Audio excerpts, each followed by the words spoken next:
সাহারি এবং সাহারি থেকে নিয়ে সূর্য ওঠা পর্যন্ত 2, আসরের সালাত থেকে নিয়ে ইফতারি পর্যন্ত 3, রাতের সালাত। প্রথম সাহারি এবং সাহারি থেকে সূর্য ওঠা পর্যন্ত রাসূল সাল্লাল্লাহু আলাইহি ওয়াসাল্লাম বলেছেন, তাসাহারু ফাইন্না ফিস সুহুরি বারাকা, তোমরা সাহারি করো কেন সাহারিতে বরকত আছে।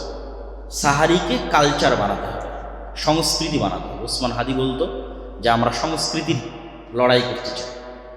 আপনি যদি সাহারিকে কালচার না বানান তাহলে সাহারিতে উঠা বন্ধ হয়ে যাবে। এটাকে আনন্দদায়ক কালচারে বানাতে হবে।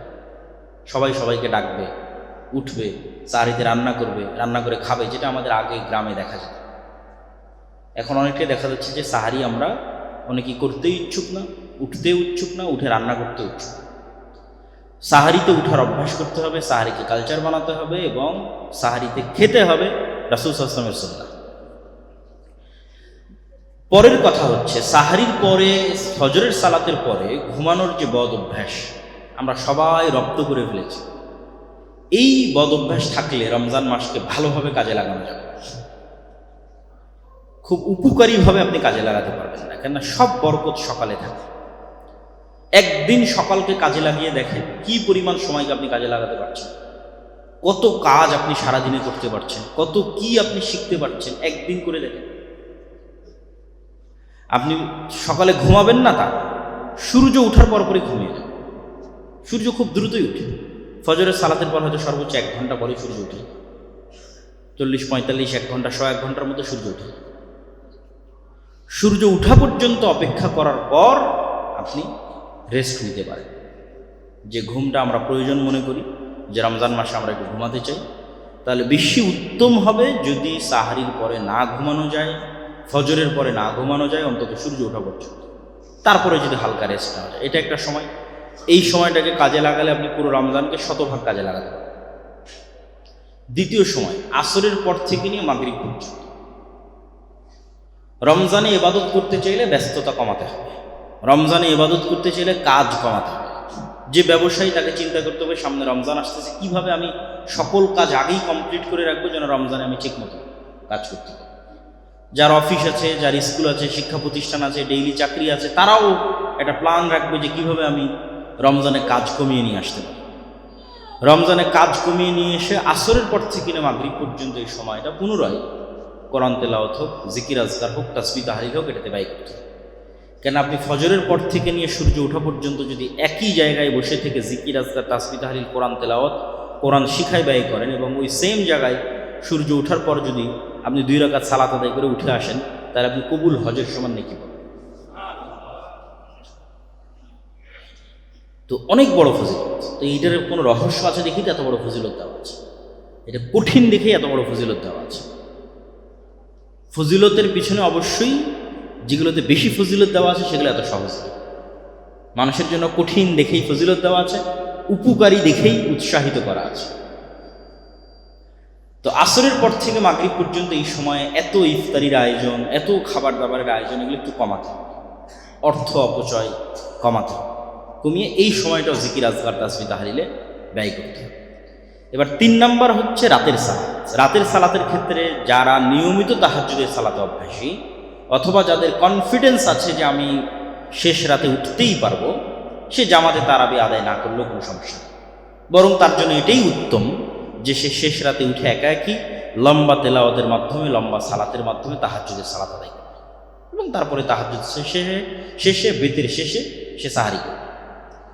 আর যদি কারো ক্ষেত্রে মনে হয় যে না, তার শেষ রাতে উঠার অভ্যাস নাই, উঠতে পারবে না, তাহলে তার জন্য জামাতের সাথে তারাবির সালাত আদায় করার যে প্রচলন আমাদের দেশে আছে, এটা কোনো সমস্যা নেই। বরং অংশগ্রহণ করাই ভালো, যাতে অন্তত সে রাতের সালাত আদায়কারীদের মধ্যে তার নাম অন্তর্ভুক্ত হয়। এই জন্য যারা পারবে না শেষ রাতে উঠতে, তাদের জন্য জামাতের সাথে তারাবির সালাত আদায় করে নেওয়াই উচিত, যাতে সে রাতের যে সালাত, সেই সালাত আদায়ের হকদার হয়। যেটার ফজিলত আমরা বললাম যে কেউ যদি রমজান মাসে রাতের সালাত আদায় করে, তাহলে তারও অতীতের সকল গুনাহ ক্ষমা হয়ে যাবে। কিন্তু 5 ওয়াক্ত সালাত পড়লাম না, তারাবি পড়লাম, এটার কিন্তু কোনো দাম নাই।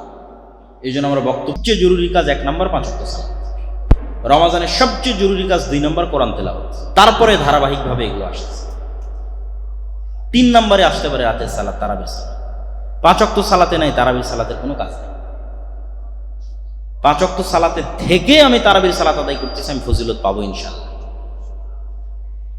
তারাবির সালাত ধীর স্থিরভাবে আদায় করতে হবে, সেই রকম মসজিদই বাছাই করতে হবে, সেই রকম ইমামই বাছাই করতে হবে যারা ধীর স্থিরভাবে কোরআন তেলাওয়াত করে, কোরআনের হকের সাথে কোরআন তেলাওয়াত করে আদায় করে। রমজানে আর জরুরি কাজের মধ্যে একটি জরুরি কাজ ইফতার, যা সিয়াম পালনকারী দুটো খুশির একটা খুশির সময়। রাসূল সাল্লাল্লাহু আলাইহি ওয়াসাল্লাম ইফতারিতে তাড়াতাড়ি করতে বলেছে। এই তাড়াতাড়ি করার আনুষ্ঠানিকতাটাই রমজানের গুরুত্ব, সিয়ামের গুরুত্ব। এই তাড়াতাড়ির আনুষ্ঠানিকতা না থাকলে এই সিয়ামের গুরুত্ব থাকবে না। কখন সূর্য ডুবে গেছে আমার কোনো পরোয়াই নাই, রাত 8টায় গিয়ে ইফতারি করলাম, আর ওই মজা, ওই মাহাত্ম্য রমজানের আপনি তৈরি করতে পারবেন। রমজানের মাহাত্ম্য হচ্ছে আমি অপেক্ষা করব কখন সূর্য ডুবতেছে, ডুবা মাত্রই আমি ইফতারি করব। এটাই মর্যাদা, এটাই সম্মান, এটাই নিয়ম, এটাই মূলনীতি। রাসূল সাল্লাল্লাহু আলাইহি ওয়াসাল্লাম এটাই বলে গেছে যে ইহুদিরা দেরিতে ইফতার করে, কিন্তু এটা আল্লাহর আনুগত্যের শানে যায় না। আল্লাহ চান যতক্ষণ বিরত থাকতে বলেছিলাম অতক্ষণ বিরত, এখন বিরত থাকা যাবে না, এখন তাড়াতাড়ি খাও, এটাই আমার আনুগত্য। আমার সাথে তোমাকে মাতাব্বরি করার দরকার নাই। তাহলে আমি এখন ভাঙতে বলেছি মানে তুমি সাথে সাথে ভাঙতেছো, মানে তুমি আমার সত্যিকার অনুগত বান্দা। আর তুমি দেরি করতেছো মানে তুমি অনেক বড় তাকওয়ালা পরহেজগারিতে আমাকে দেখাচ্ছ, এটা আমার দরকার।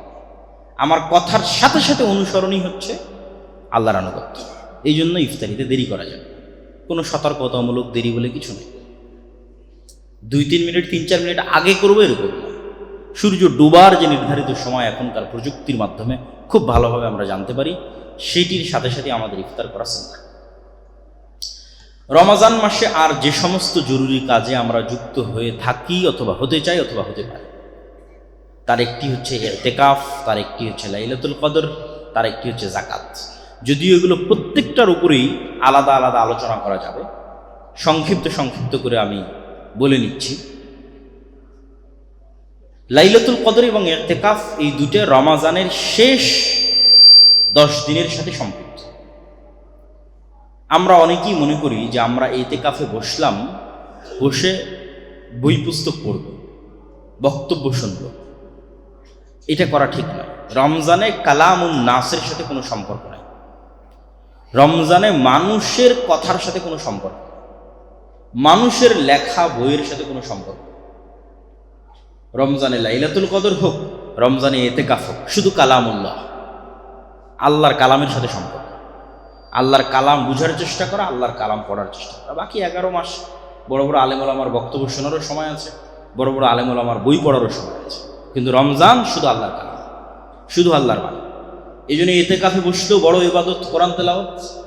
লাইলাতুল কদরের রাত জেগে সালাত আদায়ের পরে সবচেয়ে বড় ইবাদত কোরআন তেলাওয়াত এবং কোরআন বুঝার চেষ্টা করা।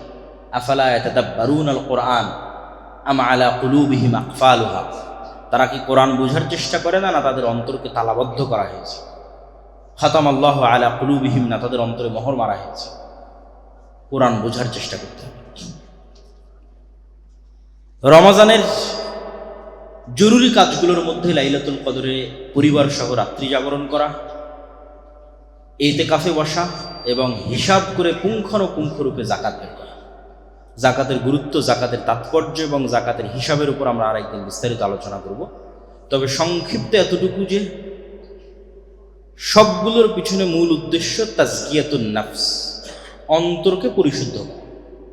আল্লাহ কোরআনে বলছেন যে কুতিবা আলাইকুমুস সিয়াম, তোমাদের উপর সিয়ামকে ফরজ করা হয়েছে। কেন? লাআল্লাকুম তাত্তাকুন, যেন তোমরা পরহেজগার হতে পারো, তোমাদের অন্তর যেন আল্লাহ ভীরু হওয়ার প্রশিক্ষণ পায়। তো অন্তরের তাজকিয়ার জন্য যেমন অন্তরের উপর কাজ চাপানো জরুরি, সেরকম অন্তরের অন্য আর ব্যাধি আছে, এগুলো থেকে তাকে মুক্ত করা জরুরি। অন্য রোগ আছে, অহংকার আছে, লোভ আছে, লালসা আছে, কৃপণতা আছে, এগুলো অন্তরের রোগ, অন্তরের অসুখ। এই জন্য যখনই আল্লাহ সুবহানাহু ওয়া তাআলা সালাতের কথা বলেছে তখনই যাকাতের কথা বলেছে, যখন এমনি আল্লাহর ইবাদতের কথা বলেছে তখনই দানের কথা বলেছে। এটার মাধ্যমে অন্তরের রোগ মুক্ত, অন্তর কৃপণতা মুক্ত হয়, অন্তর লোভ মুক্ত হয়, অন্তর লালসা মুক্ত হয়। এবং বাধ্যতামূলক একটা তৈরি করে দেওয়া হয়েছে, তোমাকে যাকাত দিতে হবে, ফিতরা দিতে হবে, অবশ্যই বাধ্যতামূলক। এর বেশি তো আরো দান করতেই হবে। তাহলে আমাদের অন্তরের কৃপণতা এবং লোভ লালসা থেকে বাঁচতে আমাদের যাকাত দিতে হবে, জাকাতের হিসাব করতে হবে এবং এই রমজান মাসে পুঙ্খানুপুঙ্খরূপে জাকাতের হিসাব করে জাকাত বের করার চেষ্টা করতেন। রাসূল সাল্লাল্লাহু আলাইহি ওয়াসাল্লাম রমজান মাসে এমন বেশি দান করতেন, পূর্ব দিক থেকে প্রবাহিত বাতাসের চেয়েও বেশি দান করতেন, তথা কিছু ধরে রাখতেন না, দিতেই থাকতেন। মানুষ যত দিবে আল্লাহ মানুষকে তত দিবেন, এটি মূলনীতি। মানুষ যত দয়া করবে আল্লাহ তত দয়া করবে। মানুষ যত আরেক মানুষকে ক্ষমা করবে আল্লাহ ওই মানুষকে তত ক্ষমা করবে। মানুষ আরেক মানুষকে যত খাওয়াবে আল্লাহ ওই মানুষকে তত খাওয়ার ব্যবস্থা করে দেবে। মানুষ আরেক মানুষের যত রিজিকের ব্যবস্থা করে দিবে আল্লাহ এই মানুষের তত রিজিকের ব্যবস্থা করে দেবে। আপনার দান আর জাকাতের টাকা তো আল্লাহ নিয়ে চলে যাবে না, আপনার দান আর জাকাতের টাকা দিয়ে আরেক মানুষের খাবারের ব্যবস্থা। এটাই মহত্ব ইসলাম। এই জন্য ইফতারির ক্ষেত্রে কি বলা হয়েছে, যে কেউ যদি আরেকজন সিয়াম পালনকারীকে ইফতার করে তাহলে ওরও সিয়ামের নেকি সে পাবে। তাহলে আরেকজনের সিয়ামের নেকি আমি পেলাম কি শুধু খাওয়ানো দিয়ে? তাহলে খাওয়ানো একটা ইবাদত না হলে কিভাবে শুধু খাওয়ানো দিয়ে আরেকজনের সিয়ামের নেকি পাওয়া? রাসূল সাল্লাল্লাহু আলাইহি সাল্লামকে জিজ্ঞেস করা হলো, আইয়ুল ইসলামে আফজাল, ইসলামের সর্বশ্রেষ্ঠ ইবাদত কোনটা বলে? তা আল্লাহ নবী বলল, ইসলামের সর্বশ্রেষ্ঠ ইবাদত দুইটা, পরিচিত অপরিচিত সবাইকে সালাম দিবা আর মানুষকে শুধু খাওয়াবা। খাওয়ানো ইবাদত। তাহলে একজন সিয়াম পালনকারীকে শুধু খাওয়ানোর মাধ্যমে আমি তার সিয়ামের নেকি পেয়ে যাচ্ছি। এই জন্য দেখবেন মক্কা মদিনায় গেলে এই কালচারটা তারা ধরে রেখেছে, ইফতার করানো। আলহামদুলিল্লাহ আমরাও উদ্যোগ নিয়েছি যে আমাদের দাওয়া সেন্টারে ইফতারির ব্যবস্থা থাকবে এবং আমাদের দাওয়া সেন্টার থেকে আশেপাশের ফুটপাতে থাকুক, অসহায় রিক্সা চালক থাকুক বা যারাই থাকুক, তাদের মধ্যে আমরা প্রতিদিন আমাদের সামর্থ্য অনুযায়ী যত প্যাকেট সম্ভব আমরা ইফতার বিতরণ করার চেষ্টা করব। আপনারা নিজেরাও যদি মনে করেন তাহলে এখানেও ইফতারিতে আসতে পারেন, এবং আপনারা যদি মনে করেন এখানের যে ইফতারি প্রজেক্ট আছে সেটিতে অংশগ্রহণ করবেন তাহলে সেটিতে অংশগ্রহণ করতে পারেন। সেটি দিয়ে আমরা যতদূর সম্ভব এখানেও ইফতারির ব্যবস্থা এবং বাইরের যে সমস্ত অসহায় গরিব মিসকিন ফুটপাতে থাকে, রাস্তাঘাটে ভিক্ষুক, রিক্সা চালক আরও যারা আছে, তাদের সকলের মধ্যে আমরা ইফতার বন্টনের একটি প্রজেক্ট হাতে নিয়েছি। এটিতে আপনারা অংশগ্রহণ করতে পারেন। আল্লাহ সুবহানাহু ওয়া তাআলা আমাদের কবুল করুক, আল্লাহুম্মা আমিন। রমজানের সাথে সংশ্লিষ্ট তিনটা জরুরি মাসালা: কাফফারা, ফিদিয়া, কাজা। রমজানের মাসালাগুলোর মধ্যে এই তিনটা মাসালা একটা আরেকটার সাথে কিন্তু মিল নাই। একটার নাম কাফফারা, একটার নাম ফিদিয়া, একটার নাম কাজা। কখন কাজা, কখন কাফফারা, কখন ফিদিয়া? আল্লাহ সুবহানাহু ওয়া তাআলা সকল ইবাদতে অপশন রেখেছেন, এক্সকিউজ, অপশন, সুযোগ, ছাড়। শুধু সালাতে নাই, শুধু সালাতে নাই। তুমি অসুস্থ কি তুমি কি অবস্থায় আছো এটা দেখে লাভ, সালাত আদায় করতে। তো সিয়ামের ক্ষেত্রে আল্লাহ সুবহানাহু ওয়া তাআলা অসুস্থ ব্যক্তিকে, সিয়ামের ক্ষেত্রে মুসাফির ব্যক্তিকে তাদের সিয়াম ছাড়ার অনুমতি দেওয়া আছে। বয়োবৃদ্ধ ব্যক্তিকে, যার আর কখনো সুস্থ হওয়ার সুযোগ নাই, গর্ভবতী মাকে, দুগ্ধদানকারিণী মাকে এবং হায়েজ ও নিফাস তথা সন্তান প্রসবের পর যে রক্ত প্রবাহিত হয় এবং প্রতি মাসে যে রক্ত প্রবাহিত হয়, এই অবস্থায় যে সমস্ত মা এবং বোনেরা আছে তাদেরকে, এই ধরনের মানুষকে আল্লাহ সুবহানাহু ওয়া তাআলা সিয়াম ছেড়ে দেওয়ার অনুমতি দিয়েছে বা সিয়াম ছেড়ে দিবে, এটি বিধান। এখন এই যে এতগুলো ধরনের মানুষ তারা যে সিয়াম ছাড়তেছে, তাদের সিয়ামের কাজা কাফফারা না ফিদিয়া? আমরা শুরু করি কাফফারা দিয়ে। কাফফারা শুধুমাত্র এক শ্রেণীর ব্যক্তির জন্য, যে ব্যক্তি সিয়াম অবস্থায় দিনের বেলা তার স্ত্রীর সাথে সাংসারিক জীবন আছে। এই সিচুয়েশন ছাড়া আর কারোর জন্য কাফফারা নাই। তথা কেউ যদি সিয়াম অবস্থায় ইচ্ছা করে খাবার খেয়ে সিয়াম ভেঙে দেয়, তার জন্য কাফফারা নেই। গুনাহে কাবিরা, অনেক বড় গুনাহ। ফরজ সিয়াম ভেঙে দিল, অনেক বড় গুনাহ, কোনো কারণ নাই, কোনো লজিক নাই, কিন্তু কাফফারা নাই। কি আছে সেটা আমরা পরে বলতেছি। তাহলে কাফফারা শুধু ওই ব্যক্তির জন্য যে সিয়াম অবস্থায় দিনের বেলা তার স্ত্রীর সাথে সাংসারিক জীবনে গেছে, তার জন্য কাফফারা।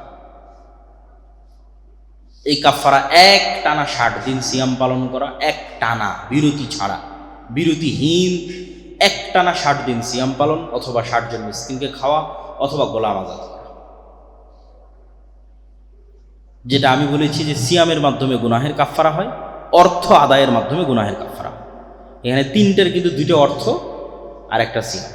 তথা তুমি দিনের বেলা স্ত্রীর কাছে গেছো সিয়াম অবস্থায় রমজান মাসে, তাহলে এর এই গুনাহটা ক্ষমা হবে আবার সিয়াম রাখার মাধ্যমে। কয়টা সিয়াম? 60টা সিয়াম। তাহলে সিয়াম রাখলে গুনাহ মাফ হবে। অথবা আর দুইটার মাধ্যমে, যেগুলো অর্থনৈতিক, টাকা দিয়ে গোলাম আজাদ করো অথবা টাকা দিয়ে 60 জন মিসকিনকে খাওয়া। তাহলে এই কাফফারা শুধু এই শ্রেণীর মানুষের জন্য।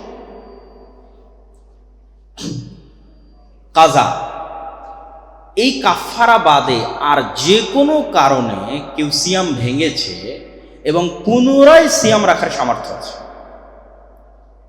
পরের পয়েন্টটাই হচ্ছে গুরুত্বপূর্ণ, যে পুনরায় সিয়াম রাখার সামর্থ্য আছে। সিয়াম ভেঙেছে এই কারণ ছাড়ার যে কোনো কারণে, তথা যেটার জন্য আমরা কাফফারা বললাম, ওই কারণ ছাড়ার যে কোনো কারণে সিয়াম ভেঙেছে। অসুস্থতার কারণে ভাঙতে পারে, সফর অবস্থায় আছে তার কারণে ভাঙতে পারে, ইচ্ছাকৃত ভাঙতে পারে, হাইজ নেফাসের কারণে ভাঙতে পারে তাদের, এবং পরবর্তীতে রাখার সুযোগ আছে এই ব্যক্তির জন্য কাজা, তথা ওই সমান সিয়াম একটা সে আদায় করবে। যে কয়টা সিয়াম ভাঙবে সে কয়টা সিয়াম আর এক সময় আদায় করবে। এ হলো কাজা। ফিদিয়া, যে এইরকম কোনো কারণে সিয়াম ভেঙেছে, তথা ওই যেটার কারণে কাফফারা ওঠের কারণে নয়, স্বাভাবিক যে কোনো কারণে সিয়াম ভেঙেছে, কিন্তু আর সিয়াম রাখার সুযোগ নেই। দেখা যায় এমনভাবে অসুস্থ হয়ে গেছে, আর সুস্থ হতে পারে, অথবা মারাই গেছে, দুনিয়া থেকে বিদায় নিয়েছে, তথা আর সিয়াম রাখার সে সুযোগ পাচ্ছে না বা পায়নি। তাহলে আমরা বলতে পারি, কিভাবে সারমর্ম করতে পারি, স্থায়ী অসুস্থ অথবা স্থায়ী বার্ধক্য। স্থায়ী অসুস্থ এবং স্থায়ী বার্ধক্য, এই দুই ধরনের ব্যক্তির জন্য ফিদিয়া, তথা একদিন সিয়াম সমান একদিন মিসকিনের খাবার, একজন মিসকিনের একদিনের খাবার। তো আলেম ওলামা আগের যুগের ফোকাহাগণ গণনা করেছে হিসাবপাতি করে, তাদের রাসূল সাল্লাল্লাহু আলাইহি ওয়াসাল্লামের কিছু হাদিসকে সামনে রেখে, যে আমরা 1.25 কেজি তথা 1 সার কিছু কম, এই সমপরিমাণ যদি খাদ্য কারো বাড়িতে থাকে, তাহলে তাকে ধরে নেওয়া হয় যে তার একদিনের খাবার তার কাছে আছে। তো এইরকম একটা হিসাব করে, যে একজন মানুষ একদিনে কয় বেলা খেলে কি কি ধরনের খাবার তার আসতে পারে, বর্তমান যুগের হিসাব করেও যদি আদায় করে কোনো সমস্যা নেই। যে আমি ধরলাম সকালের নাস্তার সময় এত, দুপুরের খাবার সময় এত, রাতের সময় এত। অথবা যদি সিয়াম পালনকারীকে রমাজান মাসে দিতে চাই, তাহলে সিয়াম পালনকারীর সাহারির সমান এত, সিয়াম পালনকারীর ইফতারির সমান এত, এই পরিমাণ টাকা তাকে দিয়ে দেওয়া এবং তার খাবারের ব্যবস্থা করা। প্রতি একটা সিয়াম সমান একজন মিসকিনের একদিনের খাবারের ব্যবস্থা করা। এটা হচ্ছে ফিদিয়া। শুধুমাত্র 2 শ্রেণীর মানুষের বিধান নিয়ে আলেম ওলামাদের মধ্যে মতভেদ আছে। সেটা হচ্ছে দুগ্ধ দানকারিণী মা এবং গর্ভবতী মা। যে মা তার বাচ্চার ক্ষতির আশঙ্কা করে এবং সিয়াম ছেড়েছে, তাদের ক্ষেত্রে একদল আলেম বলেছেন তারা কাজা করবে, এবং একদল আলেম বলেছেন তারাও ফিদিয়া দিতে পারে। যেহেতু এই সময়টা লম্বা, দেখা যাচ্ছে এখন দুধ দিচ্ছে, আরও 1-1.5 বছর সে তার বাচ্চাকে দুধ দেবে, তথা 1-1.5 বছরে আর তার সে কাজা আদায় করার সে হয়তো সুযোগ পাচ্ছে না, তার বাচ্চার সে ক্ষতির আশঙ্কা করতেছে। সময়টা লম্বা হওয়ার কারণে এবং পবিত্র কোরআনের কিছু আয়াতকে সামনে রেখে ইমাম আবু হানিফা সহ আরও অনেকেই মতামত দিয়েছেন। বড় বড় আলেম ওলামা যারা অতীতে চলে গেছেন, একদল মতামত দিয়েছেন যে সে কাজা করবে যত পরেই হোক, এবং একদল মত দিয়েছেন সে ফিদিয়া আদায় করবে। তাহলে এই গেল আমাদের রমাজান কেন্দ্রিক কাফফারা, কাজা এবং ফিদিয়া, এই সংক্ষিপ্ত বিধিবিধান। আল্লাহ সুবহানাহু ওয়া তাআলা আমাদের এই রমজান মাসের যতগুলো কার্যক্রম আছে, সকল কার্যক্রমকে সুন্দরভাবে সম্পূর্ণ করার তৌফিক দান করুন আল্লাহ। আর খুব শপথ নিয়ে উঠতে হবে এবং রমজান শুরু করতে হবে। কয়েকটা শপথ, বেশি নয়, অত বেশি নিলে কাজ করা যাবে না, ক্লান্ত হয়ে যাবে। 1 নম্বর শপথ, 5 ওয়াক্ত সালাত মিস দিব না, সর্বনিম্ন স্তরে থাকে। যে আমাদের 1 নম্বর ওয়াদা হচ্ছে আমরা রমজানে অন্তত 5 ওয়াক্ত সালাত জামাতে আদায় করবো ইনশাআল্লাহ।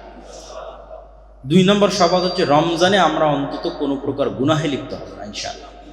মুখের গুনাহ, চোখের গুনাহ, কানের গুনাহ, সকল প্রকার গুনাহ থেকে আমরা বিরত থাকার সর্বোচ্চ চেষ্টা করব ইনশাআল্লাহ। 3 নম্বর হচ্ছে যতদূর সম্ভব পুরো রমজানে অন্তত একবার পবিত্র কোরআন পড়ে শেষ করা, কোরআন খতম দেওয়া যেটা আমরা, এবং বুঝার চেষ্টা করা। অথবা যে কোরআন পড়তে পারে না সে কোরআন শিখলো, কোরআন শেখার জন্য কোথাও ভর্তি হলো, অ্যাডমিশন নিল, অনলাইনে অফলাইনে যেখানে সম্ভব কোরআনের সাথে সম্পৃক্ত থাকার চেষ্টা করা। আল্লাহ সুবহানাহু ওয়া তাআলা আমাদের তৌফিক দান করুক, আল্লাহুম্মা আমিন। প্রিয় উপস্থিতি, আমরা রমাজান মাসের প্রথম জুমায় উপস্থিত হয়েছি সিয়ামরত অবস্থায়। রমাজান মাসের সাথে সংশ্লিষ্ট গুরুত্বপূর্ণ কিছু কাজ, গুরুত্বপূর্ণ কিছু কর্ম নিয়েই আমরা আজকে আলোচনা করার চেষ্টা করব ইনশাআল্লাহ। রমাজান মাস সংশ্লিষ্ট অনেকগুলো কাজ আছে। রমাজান মাসে সিয়াম আছে, রাতের তারাবির সালাত আছে, ইফতারি আছে, সাহারি আছে। রমাজান মাসে লাইলাতুল কদর আছে, রমাজান মাসে ইতিকাফ আছে, রমাজান মাসে জাকাত বের করার একটি চিন্তা চেতনা এবং প্রবণতা আছে, যেহেতু রমাজান মাসে রাসূল সাল্লাল্লাহু আলাইহি ওয়াসাল্লাম বেশি বেশি দান করতেন। রমাজান মাসে কোরআন অবতীর্ণ হয়েছে, অনেক কিছু। রমাজান মাসে জান্নাতের দরজাগুলো খুলে দেওয়া হয়, রমাজান মাসে জাহান্নামের দরজাগুলো বন্ধ করে দেওয়া হয়, রমাজান মাসে শয়তানকে শৃঙ্খলাবদ্ধ করা হয়। তো রমাজান কেন্দ্রিক অসংখ্য আমল, অসংখ্য কাজ আছে এবং সেগুলোর প্রত্যেকটার পিছনে অনেক ফজিলত আছে। তো রমাজান আমাদের জন্য একটি গনিমত, রমাজান আমাদের জন্য অফার, রমাজান আমাদের জন্য সুযোগ আল্লাহ সুবহানাহু ওয়া তাআলার পক্ষ থেকে। রাসূল সাল্লাল্লাহু আলাইহি ওয়াসাল্লাম বলেন, মান সামা রমাদানা ঈমানান ওয়া ইহতিসাবান, যে ব্যক্তি রমাজান মাসে সিয়াম পালন করলো ঈমানের সাথে নেকির আশায়, তার পূর্বের সকল গুনাহ ক্ষমা হয়ে যাবে। যে ব্যক্তি রমাজান মাসের রাতের সালাত তথা তারাবি বা তাহাজ্জুদের সালাত আদায় করলো, একদিনও মিস দিল না, ঈমানের সাথে নেকির আশায় তার পূর্বের সকল গুনাহ ক্ষমা হয়ে যাবে। যে ব্যক্তি রমাজান মাসে লাইলাতুল কদর পেল এবং লাইলাতুল কদরে ইবাদত করলো, তার অতীতের সকল গুনাহ ক্ষমা হয়ে যাবে শুধু এক রাতের ইবাদতের কারণে। তাহলে কি পরিমাণ ফজিলত, কি পরিমাণ সুযোগ এবং অফার এই রমাজান মাসে আছে তা আমরা খুব ভালোভাবেই চমৎকারভাবেই বুঝতে পারছি। তবে রাসূল সাল্লাল্লাহু আলাইহি ওয়াসাল্লাম যে দুটি শর্ত দিয়েছেন, ঈমানের সাথে নেকির আশায়। ঈমানের সাথে এর অর্থ হচ্ছে গুনাহ মুক্ত অবস্থায়, পূর্ণাঙ্গ ঈমানের সাথে। সিয়াম পালন করছি, শুধু পেটের সিয়াম, কিন্তু চোখের সিয়াম নাই, হাত পায়ের সিয়াম নাই, মুখের সিয়াম নাই, তাহলে এই সিয়ামের কোনো দাম নেই। তথা যেহেতু রাজনৈতিক পট পরিবর্তন ঘটেছে বাংলাদেশে, সেহেতু সারাদিন রাজনীতির আলাপ নিয়ে ব্যস্ত, গীবত, পরনিন্দা, অপবাদ, ফেসবুক, তাহলে এই রমাজান মাস খুব ব্যর্থ একটি রমাজান মাস হতে যাচ্ছে তাদের জন্য, যারা নিজের মুখ জবানকে কন্ট্রোল করতে পারছে না, এবং তাদের জন্য খুব ব্যর্থ একটি রমাজান মাস হতে যারা নিজেদের হাত, চোখ, কান এগুলোকে কন্ট্রোল করতে পারছে না। তো রমাজান মাসে আমাদের শক্ত সিদ্ধান্ত নিতে হবে যে আমরা গুনাহ মুক্ত এই 30 দিন পার করব। তবেই এই 30 দিন গুনাহ মুক্ত অবস্থায়, সিয়াম অবস্থায় পার করলেই আমাদের অতীতের সকল গুনাহ, 1 মাসের, 1 বছরের নয়, 2 বছরের নয়, 1 বছর আগের, 1 বছর পরের নয়, জন্মের পর থেকে এই রমাজান পর্যন্ত যত গুনাহ হয়েছে সব ক্ষমা হয়ে যাবে। কিন্তু ওইটার জন্য আমাকে শর্ত পূরণ করতে হবে। সেই শর্ত পূরণ হচ্ছে ঈমান অবস্থায় নেকির আশায়। নেকির আশায় মানে আল্লাহর সন্তুষ্টির জন্য, লোক দেখানোর জন্য নয়। আর ঈমানের সাথে মানে গুনাহ মুক্ত। এই জন্য সর্বোচ্চ চেষ্টা করতে হবে রমাজান মাসে, যেহেতু আমরা সিয়াম রাখছি, সেহেতু সিয়ামটাকে কার্যকরী করি। কেন কষ্ট করে না খেয়ে থেকে, না খেয়ে থাকাটাকে নষ্ট করব? কেন সিয়াম না খেয়ে থেকে সিয়ামটাকে নষ্ট করবো? রাসূল সাল্লাল্লাহু আলাইহি ওয়াসাল্লাম বলেন, মান লাম ইয়াদা কাওলা যুরি ওয়াল আমালা বিহি ফালাইসা লিল্লাহি হাজাতুন আন ইয়াদা তাআমাহু ওয়া শারাবাহু। যে ব্যক্তি মিথ্যা কথা, মিথ্যা কাজ পরিহার করবে, তার না খেয়ে থাকা বেকার। তাহলে আমরা শুধু কষ্ট করে না খেয়ে থাকি, ওই ফজিলতটা কিন্তু অর্জন করতে পারলাম না। তাহলে যেহেতু কষ্ট করছি, সেহেতু আর 2টা অতিরিক্ত কষ্ট করতে তো আর সমস্যা নেই। এই আর 2টা অতিরিক্ত কষ্ট করার আমাদের শক্ত পণ নিতে হবে যে আমরা রমজান মাসে কোনো গুনাহ করবো না ইনশাআল্লাহ। তাহলে আমরা ইনশাআল্লাহ রমজানের যে ফজিলত সেটি আমরা পাবো। দ্বিতীয়, রমজানে সবচেয়ে জরুরি কাজ কি? বা মানুষের জীবনে আসলে সবচেয়ে জরুরি কাজ কি? সেই দুটো কাজই রমজানে সবচেয়ে জরুরি কাজ। শেখ আব্দুর রাজ্জাক বিন ইউসুফ বহু বক্তব্যে বলেছেন, মানুষের জীবনে 1 নম্বর ইমার্জেন্সি হচ্ছে সালাত। 1 নম্বর সবচেয়ে জরুরি আদায়যোগ্য কাজ, যার চেয়ে জরুরি কোনো কাজ পৃথিবীতে নাই, সেটা সালাত। তার সাথে দ্বিতীয় জরুরি কাজ হচ্ছে কোরআন। এই জন্য উনি ওনার বহু বক্তব্যে বলেছে যে দিনে কিছুই যদি না পারেন সূরা নাস, ফালাক, ইখলাস হলেও পড়তে হবে, কোরআনের সাথে থাকতে হবে। তা এই রমাজান মাসেও আমাদের সবচেয়ে জরুরি দুটো করণীয় 1 নম্বর 5 ওয়াক্ত ফরজ সালাত, যদি পারা যায় জামাতের সাথে, সর্বোচ্চ চেষ্টা করা। অন্তত এই রমাজান মাসে যদি আমরা কিছু না করতে পারি, যে রমাজান মাসে আমি কি করতে চাই, কিছুই করতে পারলাম না, অন্তত এই দুটো কাজ যেন আমাদের মিস না।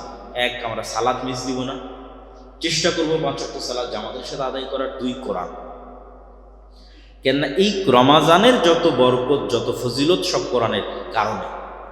শাহরু রমাদান আল্লাযী উনজিলা ফীহিল কোরআন, এই মাস সেই মাস যে মাসে কোরআন অবতীর্ণ হয়েছে।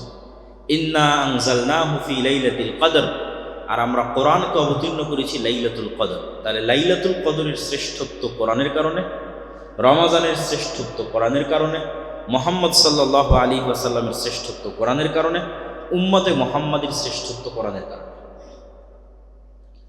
নূহ আলাইহিস সালাতু ওয়াস সালামের কওমের একজন মুমিন যদি 1000 বছর জীবন পেয়ে থাকে, আর উম্মতে মুহাম্মাদের একজন মুমিন যদি 60 বছর জীবন পেয়ে থাকে, তাহলে গ্যাপ প্রায় 940 বছর।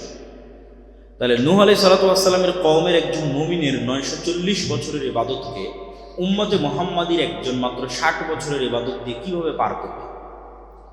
কিভাবে কিয়ামতের মাঠে উম্মতে মুহাম্মাদি নেকিতে সর্বশ্রেষ্ঠ, অথচ হায়াত 60 বছর, কিন্তু তারাই জান্নাতে সর্বশ্রেষ্ঠ নেকির অধিকারী হবে।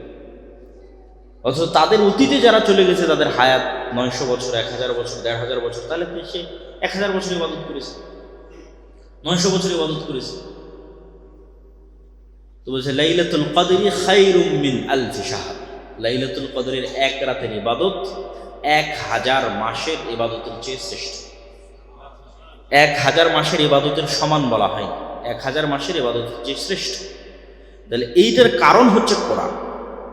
এই সূরা ফাতিহা উম্মতে মুহাম্মাদের কাছে আছে, অতীতের কোনো জাতির কাছে ছিল। এই সূরা ফাতিহা পড়ার যে নেকি, সূরা বাকারা পাঠ করার যে নেকি, এই নেকি থেকে অতীতের উম্মতরা বঞ্চিত। এই জন্য কোরআন দিয়েই এবং কোরআনের বরকতেই উম্মতে মুহাম্মাদি অতীতের উম্মতের 1000 বছরের ইবাদতকে অতিক্রম করতে হবে। মাত্র 60 বছরের জীবনের, তাও পুরোটা নয়। আমরা প্রতিদিনের 8 ঘন্টা ঘুমাই, তাহলে আমাদের জীবনের 3 ভাগের 1 ভাগ আমরা ঘুমাই, 60 বছরের 20 বছর ঘুমাই। আর এখন যদি আপনি নিজের ফোনের সেটিংসে গিয়ে দেখেন যে আপনি সারাদিন কতক্ষণ ফোন চালিয়েছেন, তো গড়ে দেখবেন 5 ঘন্টা, 6 ঘন্টা, 4 ঘন্টা, অন্তত 30%, 40% মানুষের গড়ে ফোন চালানোরই পরিমাণ 5 ঘন্টা, 6 ঘন্টা। তারপরে তো অফিসের কাজ আছে, খাওয়া দাওয়া সব কিছু আছে, সব মিলে আসলে আমরা ইবাদত করি কতক্ষণ? কিয়ামতের মাঠে মানুষ দেখবে যে তার হায়াত দুনিয়াতে ছিল 1 দিন। কেন? মানে সারা জীবনে যতটুকু কাজ আল্লাহর জন্য হয়েছে ওটা জমা হতে হতে 1 দিনের সমান হয়েছে। 5 মিনিট আল্লাহর জন্য, 10 মিনিট আল্লাহর জন্য এই করতে করতে, 1 ঘন্টা আল্লাহর জন্য এই করতে করতে করতে করতে করতে 24 ঘন্টা, 60 বছর মিলিয়ে 24 ঘন্টা টিকানো গেছে আল্লাহর জন্য। তাহলে দুনিয়াতে সে প্রকৃত জীবন যেটা সে যাপন করেছে সেটা মাত্র 1 দিন, ওইটা প্রকৃত জীবন। আর বাকি যেটা সে অন্য জায়গায় ব্যয় করেছে সেটা কিন্তু প্রকৃত জীবন নয়। তাহলে আমাদের রমজানের জরুরি 2টা কাজের একটা কাজ সালাত, এবং দ্বিতীয় জরুরি কাজ হচ্ছে কোরআন। কোরআনের বিষয়ে আমি বহু বক্তব্যে বলেছি, কোরআনের গুরুত্ব তুলে ধরার জন্য, কোরআনের প্রয়োজনীয়তা তুলে ধরার জন্য। তাও আজকে 2-1টা সংক্ষিপ্ত কথা বলি।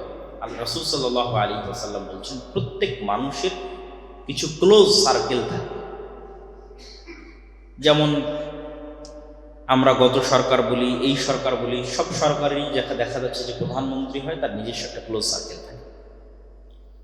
তো মানুষ হয়তো চিন্তা করে যে আমি যদি সে ক্লোজ সার্কেলের অন্তর্ভুক্ত হতে পারতাম, বড় ব্যবসায়ী, বড় পদের কেউ। তো রাসূল সাল্লাল্লাহু আলাইহি ওয়াসাল্লাম বলছেন আল্লাহর নিজস্ব একটা ক্লোজ সার্কেল আছে।